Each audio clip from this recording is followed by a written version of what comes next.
Hello friends, मैं Abhishek Joshi, electrical engineer in Birla group of companies. दोस्तों, आज हम लोग बात करेंगे मल्टीमीटर और क्लैम्प मीटर के बारे में। हमारे एक व्यूअर ने कमेंट किया है कि इंडस्ट्रीज में जब भी हम लोग मल्टीमीटर और क्लैम्प मीटर का यूज़ करते हैं तो मल्टीमीटर और क्लैम्प मीटर में से बेटर कौन सा है, इन दोनों को यूज़ करने में से कौन सा इक्विपमेंट ज़्यादा बेटर है चीज़ों को प्रॉपरली मेजर करने में। तो आज के इस वीडियो में मैं आपको मल्टीमीटर और clamp meter user point of view से बताऊंगा कि इन दोनों ही इक्विपमेंट को जब एज अ यूज़र आप यूज़ करते हो तो कौन कौन से डिफरेंस आप प्रैक्टिकली फील कर सकते हैं। तो दोस्तों, बिना टाइम वेस्ट किए शुरू करते हैं।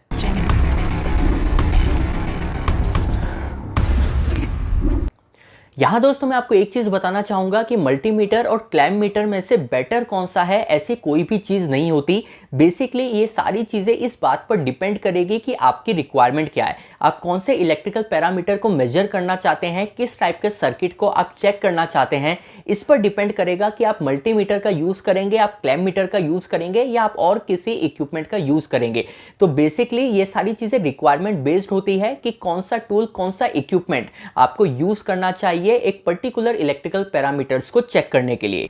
तो दोस्तों, अगर यूजर पॉइंट ऑफ व्यू से मैं आपको बताऊं तो इंडस्ट्रीज में जब भी करंट मेजरमेंट की बात आती है, मान लीजिए आपके पास एक मोटर है और उस मोटर का रनिंग करंट आपको चेक करना है, तो ऐसे केस में आप क्लैम्प मीटर का ही यूज करेंगे, क्योंकि clamp meter basically current measure करने के लिए ही यूज में आता है। क्लैम्प मीटर से करंट को मेजर करना भी बहुत आसान होता है, क्योंकि इसका जो क्लैंप होता है उसमें सीटी लगी रहती है। तो आप सिंपल एक केबल को क्लैम्प मीटर में लगा दीजिए और उसके बाद आपके क्लैम्प मीटर का जो मीटर होगा, जहां पर आपको डिजिटल रीडिंग शो होती है, वहां पर आप इजीली देख पाएंगे कि इस पर्टिकुलर केबल में, इस पर्टिकुलर मोटर में कितना एम्पियर का करंट फ्लो हो रहा है। तो दोस्तों, इसको आप ऐसे भी बोल सकते हैं कि clamp meter basically current measure करने के लिए ही यूज होता है। पर वहीं अगर हम लोग मल्टीमीटर की बात करें तो मल्टीमीटर में आप मल्टीपल इलेक्ट्रिकल पैरामीटर्स को मेजर कर सकते हैं। जैसे मल्टीमीटर में आप एसी वोल्टेज, डीसी वोल्टेज दोनों को मेजर कर पाएंगे, आप रेजिस्टेंस को भी मेजर कर पाएंगे, आप सर्किट की कंटिन्यूटी भी चेक कर पाएंगे। तो मल्टीपल फंक्शन आपको मल्टीमीटर प्रोवाइड करता है, इसीलिए इसे मल्टीमीटर कहा जाता है कि एक ऐसा मीटर है जिसमें मल्टीपल पैरामीटर्स आप मेजर कर सकते हैं। तो ये सबसे basic user point of view से डिफरेंस है मल्टीमीटर और क्लैम्प मीटर के बीच में। यहां दोस्तों आपको यह चीज भी पता होनी चाहिए कि मल्टीमीटर का यूज करके भी आप करंट को मेजर कर सकते हैं। जिस सर्किट का आपको करंट मेजर करना है उसको मल्टीमीटर के साथ सीरीज में कनेक्ट करके आप करंट को बिल्कुल मेजर कर पाएंगे। लेकिन मल्टीमीटर से करंट को मेजर करना टाइम कंज्यूमिंग जॉब भी है और ये पोटेंशियली डेंजरस भी है। इसीलिए मल्टीमीटर का नॉर्मली यूज नहीं किया जाता करंट मेजरमेंट में। अगर आपको किसी मोटर का करंट चेक करना है तो क्लैम्प मीटर का यूज करके ही आप करंट को चेक करते हैं।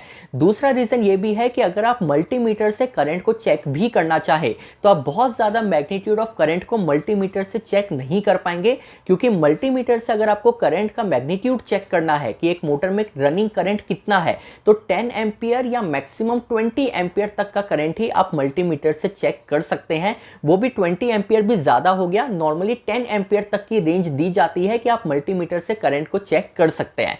लेकिन प्रेफरेबल यही रहता है कि आप क्लैम्प मीटर का यूज करिए, क्योंकि क्लैम्प मीटर ज्यादा सेफ है करंट को मेजर करने में एज कंपेयर टू मल्टीमीटर। तो ये चीज सेफ्टी पॉइंट ऑफ व्यू से जरूर याद रखिएगा कि मल्टीमीटर से थ्योरेटिकली आप करंट बिल्कुल चेक कर सकते हैं, लेकिन प्रैक्टिकली इंडस्ट्रीज में अगर आपको करंट चेक करना है तो आप क्लैम्प मीटर का ही यूज करेंगे।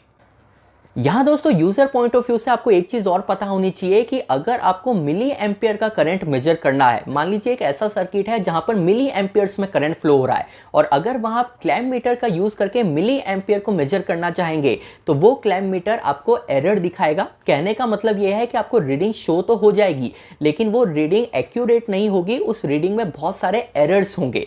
तो इसलिए अगर आप क्लैम्प मीटर का यूज करके मिली एम्पियर्स का करंट चेक करना चाहते हैं तो मिली एम्पियर्स के लिए अलग से क्लैम्प मीटर भी आते हैं जो specifically low magnitude of current के लिए ही डिजाइन होते हैं।